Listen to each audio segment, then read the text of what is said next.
This is just a sample of the audiobook. To get the complete audiobook, access the link posted in the first comment. It was 9:08 p.m. in Houston, and Swaggart's voice sent a jolt through the moker. Okay, Houston, we've had a problem here. At almost the same instant, Guidance Officer Will Fenner became the first controller to report an accident-related issue to Krantz over the flight director's loop. Fenner, who passed away in March 2000, was remembered by Jerry Bostick as sort of a Fox Jr. because, like Charlie Parker, he was always so calm and collected. The only accolades he ever wanted, forget the fact that he was the first to tell Krantz something out of the ordinary had just taken place, was to be recognized by his peers as a trustworthy guy. He was a slow talker, but had a brain as fast as anyone I've ever known, Bostick said.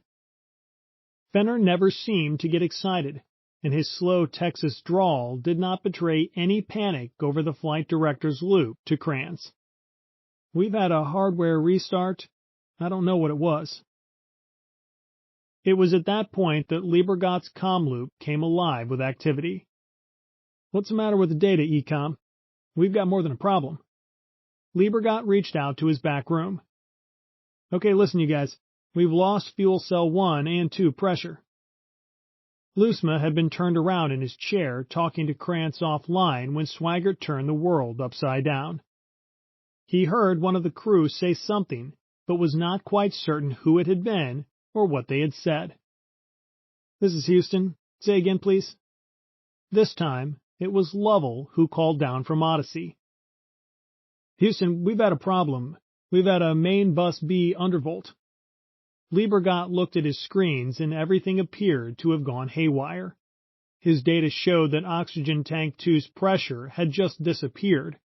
At the same time, he saw that oxygen tank 1's pressure was dropping like a rock, and that fuel cells 1 and 3 both indicated the presence of an unrecoverable shutdown. That rendered them useless for the remainder of the mission. The situation was getting worse by the second. Without a power source, main bus B went down. That silenced all electrical equipment connected to that power distribution point. With pressure still dropping in oxygen tank 2, fuel cell 2 would soon be toast as well due to the loss of oxygen supply it needed to generate electrical power. Liebergott wondered if what he was seeing was real. If so, Odyssey would soon be dark and quiet because its remaining systems would simply shut down and experience a total blackout. It would be a first for a manned spacecraft, but certainly not the good kind of first NASA and the nation celebrated. The fuel cell systems were the main source of power and drinking water for Odyssey, and the oxygen tanks were the sole supply of breathable oxygen for the crew. There was no other way to put it. The situation at hand was bleak and getting bleaker.